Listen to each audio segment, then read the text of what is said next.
Բարև ձեզ, ես Թեհմինե Ենոքյանն եմ եւ կանանց հարթակ հաղորդաշարին այսօր հյուրընկալել եմ Արարատի մարզից Կորիս Այգազարդի երիտասարդական եւ զարգացման կենտրոն ՀԿ նախագահ Արփինե Խաչատրյանին։ Բարև Արփինե։ Ողջույն Թեհմինե։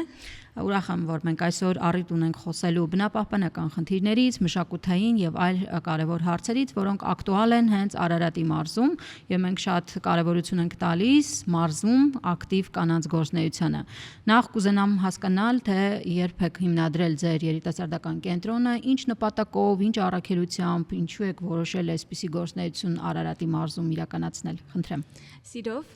Կորիս Այգազարդի երիտասարդական կենտրոնի հիմնադրումից առաջ, դեռ տարիներ առաջ, ես գյուղում ստեղծել էի ազգագրական բարի խումբ, այդ տարիներին դպրոցում որպես ուսուցչուհի էի աշխատում, դրա համար նախադեպ հանդիսացավ մի դրվագ,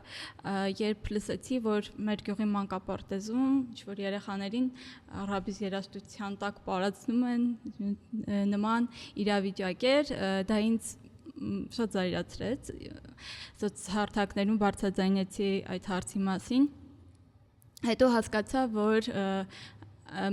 անդադ չես կարող նույն գյուղում, նույն փոքր այդ միջավայրում կոնֆլիկտների մեջ մտնել եւ այդպես իրականում չես կարող շտկել իրավիճակը, որոշեցի ինքս ինչ-որ կերպ փոխեմ իրավիճակը իմ աշխատանքով, իմ հնարավորություններով, այդ շրջանում շատ տարածված էր, արդեն այդպես բուռն ծաղկում էին ապրում ազգագրական բարի համույթները, Ընկեր Գինոսյանի գործունեության ծաղկման շրջաններ, դա երևի 2012-3 թվականներն էր, եւ հետաքրքրվեցի, իմացա, որ Երևանի Ջիվանու աշխարհական դպրոցում սիրողական խումբ կա,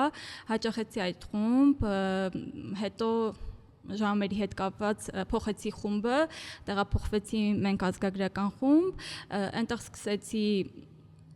սովորել, ինքս տիրապետել պարերին եւ մոտ 1 տարի հետո պատրաստ գացի իմ սովորածը փոխանցել գյուղի երեխաներին, 2015 թվականին հիմնեցի Լույս ավանդական բարի խումբը, այս տարի 10-ամյակն ենք նշել։ Այդ խմբի հիման վրա, այդ երիտասարդների միջոցով 2021 թվականին արդեն հիմնեցինք Կորիս երիտասարդական կենտրոնը, որը ունի եւ երիտասարդական եւ համայնքային զարգացման, սոցիալական ուղղությամբ ենք բավականին աշխատանք տանում, չնայած դրա մասին չի լուսաբանվում, այդպես։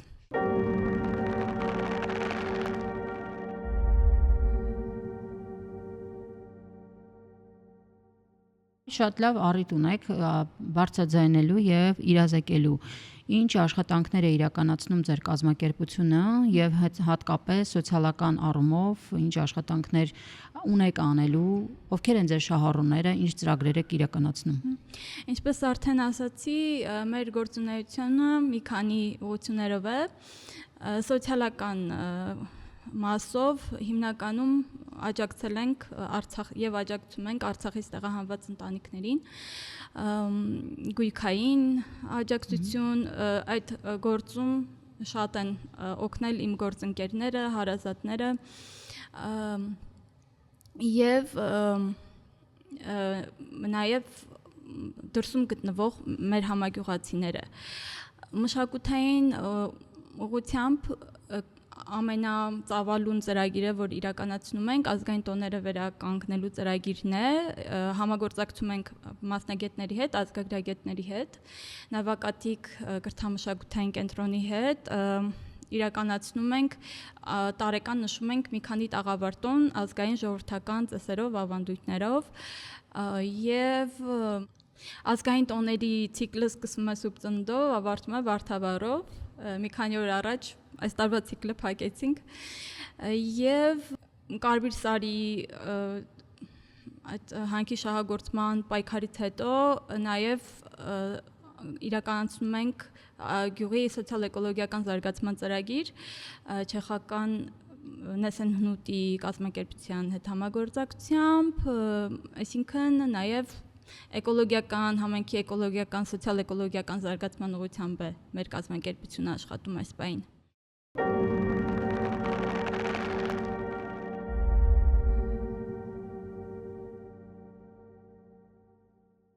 Շատ կարևոր հարցի մասին խոսեցիք, հատկապես Կարմիր Սարի շուրջ 1 տարի առաջ շատ մեծ աղմուկ էր բարձրացել եւ փորձում էին Կարմիր Սարը վերածել հանքի, շատ ընկերություններ էին հայտ ներկայացրել եւ ցանկանում էին այստեղ հանքարդյունաբերություն իրականացնել։ Ձեր գործունեությունը եւ ձեր փորձը շատ կարևոր դեր խաղաց, որպեսզի համախմբեք համայնքին։ Կուզենամ խոսենք այս մասին, ինչպես ձեզ հաջողվեց այդ միջավայրում մի ամբողջ համայնք ոտքի հանել եւ դիմակայել հանքարդյունաբերական ծրագրին։ Նախ ասեմ, մեր պայքարը շատ ավելի փոքր ռեսուրսներով կհաջողվեր, եթե ժամանակին իրազեկում պատշաճի իրականացվեր եւ տեղեկացված լինեինք համայնքային լսումների առաջի, երկրորդ լսումների մասին։ Ես իմացել եմ երրորդ լսման օրը, նույն օրը մի 2 ժամ առաջ աշխատավայրից հապճեպ հասել եմ հանրային լսման եւ առանց պատկերացում ունենալու կոնկրետ ինչ մասշտաբների հանքարդյունաբերություն է պատերազմ կամ առհասարակ դրա հետևանքները թեման ինձ համար այդ պահին անծանոթ էր, ուղղակի որպես պատասխանատու քաղաքացի, իմ գյուղի բնակիչ, թեպա որ իմ համայնքին է վերաբերում, պատասխանատվություն զգացի անպայման ներկա լինելու։ Երրորդ հանրային լսման ժամանակ հաջողվեց մոբիլիզացիա իրականացնել, եթե կարելի է այդպես ասել, քանի որ ձևավորվեց դրա դեմ պայքարող կորիզ, իդեմս մեր համայնքում ներդրող Գևորգ Ավագյանի, ով Դանիայում է ապրում եւ բավականին լուրջ ֆինանսական ներդրում է կատարել հենց այդ Սարի հարակից հողերի մշակման, դրանք մինչ այդ եղել են անապատներ, չոռոգվող լքված տարածքներ եւ նաեւ համայնքի առողջ ուժերի դերակատարների այդպիսի ընդհանուր ուժերի մոբիլիզացիայի շնորհիվ կարողացանք համայնքին ներկայացնել վտանգները սպասվող, որովհետեւ բնակիչները չէին պատկերացնում դրանից օգուտը որն է, վնասը որն է, այսինքն իրազեկվածության լուրջ խնդիր կար, որը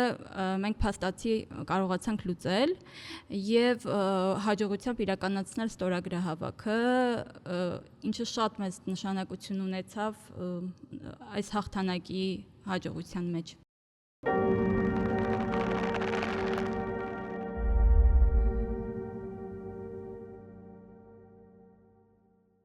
Մենք կարևորում ենք հատկապես դրական փորձը, որը որ կարելի է կիսվել եւ ոգեշնչել այլ մարդկանց, որ պայքարը միշտ չի որ անհետևանք է մնում, այլ նաեւ արդյունք է տալիս, հատկապես այս պայքարի Կարմիր Սարի փրկության համար պայքարի շրջանակներում եղել են խոչընդոտներ, բռնության դեպքեր, ոստիկանությունը քայլեր է իրականացրել, որոնք որ օրինաչափ չեն եղել։ Կուզենամ այս մասին պատմեք, որովհետեւ երբ որ մենք ստորագրում ենք կոնվենցիաներ եւ ասենք Օրհուսի կոնվենցիան օրինակ, բայց իրականացման տեսակետից խնդիրների առջև են կանգնում։ Դուք կպատմեք այն դեպքը, որի ձեր հետ է տեղի ունեցել։ Ըստ Օրհուսի կոնվենցիայի, որը վավերացրել է նաև Հայաստանի Հանրապետությունը, պետք է պատշաճ իրազեկում իրականացվեր, այսինքն հանրային լսումների մասին հայտարարությունները կպցվեին հանրային շենքերի պատերին, հրապարակվեին հասարակությանը հայտնի հասանելի միջոցներով, մինչդեռ հրապարակվել էր ընդամենը Արտաշատի համայնքապետանի կայքով, որտեղ ոչ ոք համարյա չի մտնում, մուտք չի գործում եւ այդտեղ ես կարող եմ արձանագրել մեր իրազեկվածության իրավունքի խախտում։ Երկրորդ, երբ իրականացվեց ստորագրահավաքը եւ հանրագիրը ներկայացվեց համայնքապետարանին, մենք 2300 բնակչի անունից, ովքեր ստորագրել էին գյուղի մեծամասնությունը երակշռող, խնդրել էինք, որպեսզի համայնքապետը իր անունից բացական կարծիք հայտնի փորձաքննական կենտրոնին այս նախագծի վերաբերյալ եւ այդ դեպքից հետո հանրագրից մի քանի օր հետո հանրագիրը ուղարկվել է 24 թվականի ապրիլի 4-ին ապրիլի 9-ին համայնքապետը եւ ոլորտի ներկայացուցիչներ եկան համայնք մեծ հետ հանդիպման համայնքապետը իր խոսքում նշեց որ ես ժողովրդի կողքին եմ դա իր խոսքերն են բանավոր եւ երբ որ մենք պահանջեցինք այնուամենայնիվ գրավոր ձևով պատասխանել մեր հանրագրին նա մարզպետին ուղված եւ նաեւ մարզպետարանին ենք հանրագիր ուղարկել մարզպետարանին ուղված պատասխանում նշել էր որ համայնքը կողմ է հանքարդյունաբերությանը այդ պահին ես զգացի որ մենք մենակ ենք Այսինքն կեղծիք էր տեղի ունենում փաստացի։ Այ բանավոր հայտարարությունը եւ փաստացի գրավոր, որը ուժ ունի, չեն համապատասխանում իրար, այդտեղից սկսեց հիասթափությունը, հասկացա, որ մեզ դժվար պայքար է սպասվում եւ սկսվեց արդեն հանրային մենք փորձեցինք հանրային աջակցությամբ խնդիրը լուծել իրավաբանների հետ խորհրդակցությամբ Տիկին Ազելին Վարդանյանը չնայած իր մեծ զբաղվածությանը շատ շնորհակալ ենք որ համաձայնվեց աջակցել մասնագիտական աջակցություն ցույց տալ Օլեգ Դուլգարյան դու սիրելի թեմին է եւ Մհերը Կարագոսյան եւ այդպես մի քանի մեր շրջապատի ընկերները Գինևետից կողքի համայնքից ունեցանք պայքարի ընկերները, այսպես ասած, դա էր մեր հաջողության գրավական, այսինքն տեղում համայնքում կորիզ ունենալը, պայքարող եւ հանրային աջակցությունը։ Իսկ պետության կողմից կամ դուք ինքներդ ներկայ եք հանրային լսմանը, տեսակ ինչ ոստիկանական պատնեշ էր ստեղծվել, մոտ 40 ոստիկան, որոնց մի մասը նույնիսկ քաղաքացիական հագուստներով կարծես իրենց խնդիրը պետք է լիներ նորմալ հանրային լսում ապահովելը, բայց մենք հասկացանք, որ այլ նպատակով էին եկել։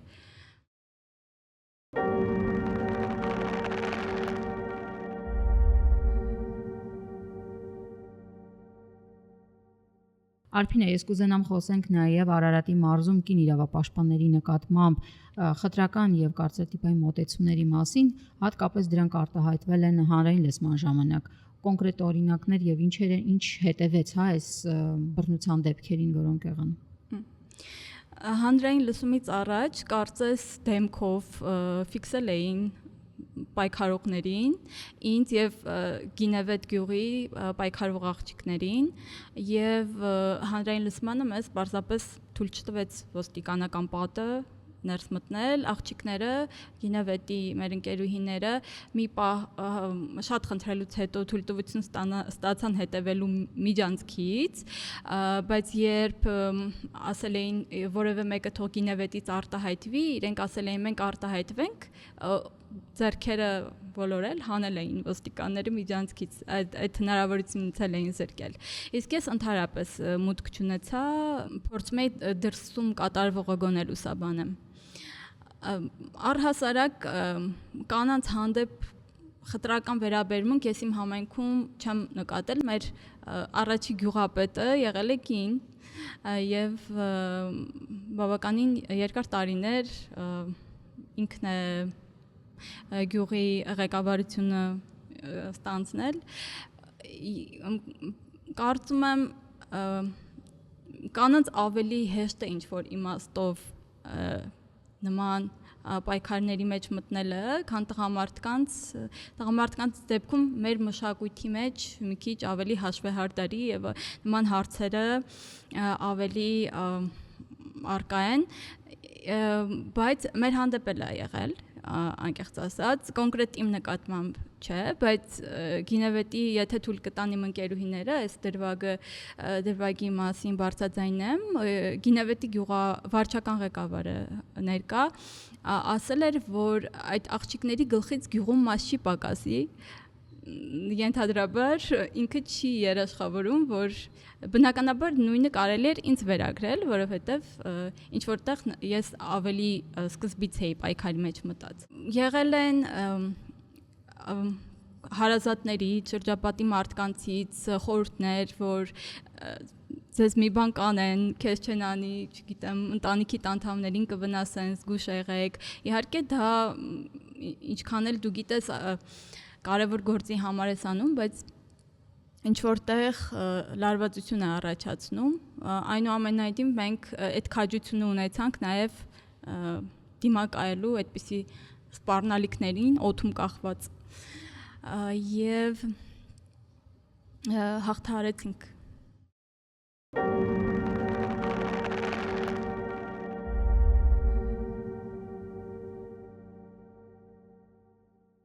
Ինչ վիճակում է հիմա Կարմիր Սարը, կա փոփոխություն, կա էլի հավակնություն, որպեսզի վերածեն հանքի։ Ես վստահ եմ, որ ինչպես ժողովրդական խոսքն է ասում, փողի հոտը առել են եւ նորից են գալու,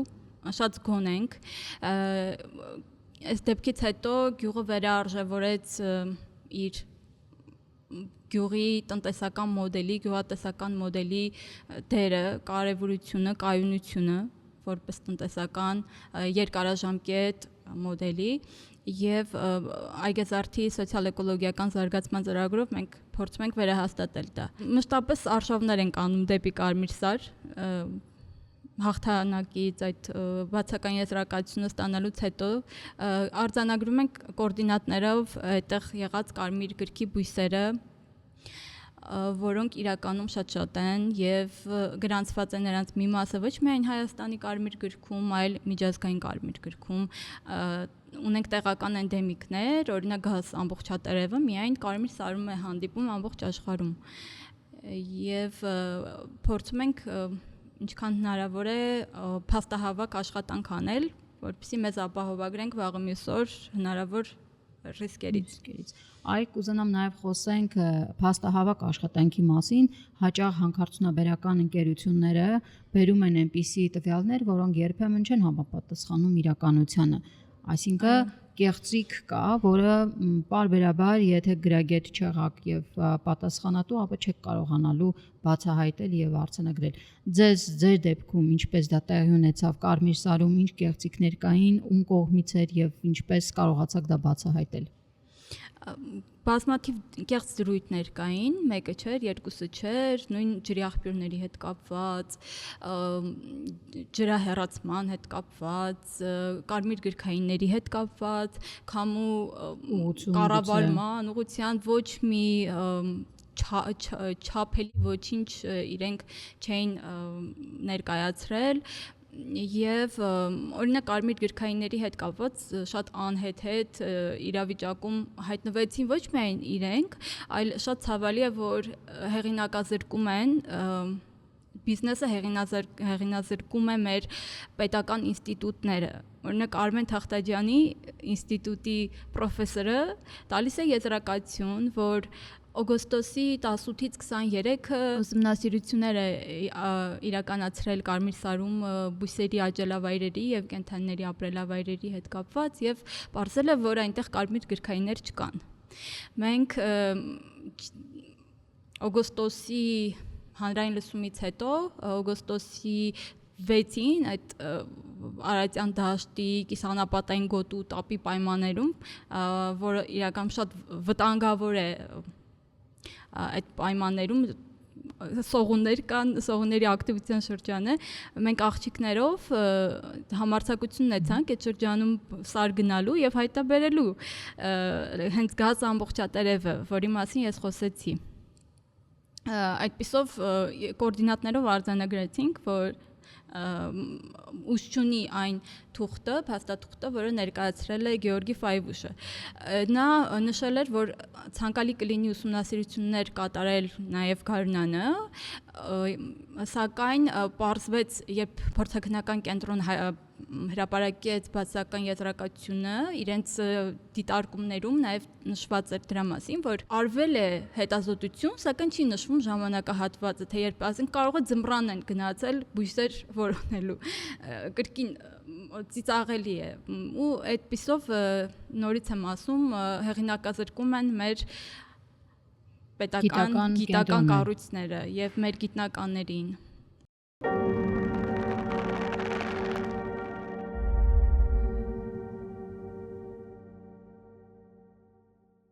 Արփինե, ես ուզում եմ խոսենք նաև գյուղատնտեսական խնդիրների մասին։ Իհարկե, կան խոչընդոտներ, բայց մարդիկ շարունակում են գյուղատնտեսությամբ զբաղվել։ Ինչ խնդիրներ կարող եք արձանագրել Արարատյան դաշտում, որտեղ որ ամենազարգացածն է գյուղատնտեսությունը։ Արարատյան դաշտը, հատկապես մեր տարածաշրջանը, տիպիկ կիսանապատային գոտի է եւ այդտեղ գյուղատնտեսության զարգացում առանց նորմալ ռոռոկման հնարավոր չէ պատկերացնել, ռոռոկման ցանցի խնդիրն է շատ լուրջ, հիմնականում աշխատած վիճակում է գտնվում եւ այդտեղ ինքը առաստային նշանակության խնդիր է, մեծ ներդրումների կարիք կա, բայց իմ դիտարկմամբ այդ անհրաժեշտ չափով ուշադրությանը չի արժանանում։ Խնդիր կա իրացման հետ կապված։ Այս տարի ծիրանի մեծ մասը չի ասի, բայց գալի քանակությամբ ծիրան ծառերի վրա մարդիկ նույնիսկ չհավաքեցին, քանի որ պահածոների գործարանը օրինակ ընդունում էր 30-50 դրամով, նույնիսկ չէր արդարացնում այդ տեղափոխման ծախսը։ Իրացման խնդիրն է լուրջ, ընդհանուր գյուղատնտեսության ռազմավարության հետ կապված կարծում եմ պետությունը խնդիր ունի, հաշվի առնելով, որ մենք կարող ենք հայտնվել մի օր շրջափակման մեջ եւ պարենային անվտանգության հարցը գա առաջի պլան, դրա մասին պետք է այսօրվանից մտածել եւ անհրաժեշտ միջոցառումներ իրականացնել։ Շնորհակալ եմ այսպիսի անկեղծրույցի համար, հատկապես խնդիրների մասին, որոնք որ կարևոր են բարձրաձայնելու համար։ Հիշեցնեմ, որ մեր հյուրն էր Արարատի մարզից Կորիս Այգեզարդի երիտասարդական եւ զարգացման կենտրոն ՀԿ նախագահ Արփինե Խաչատրյանը։ Ցտեսություն։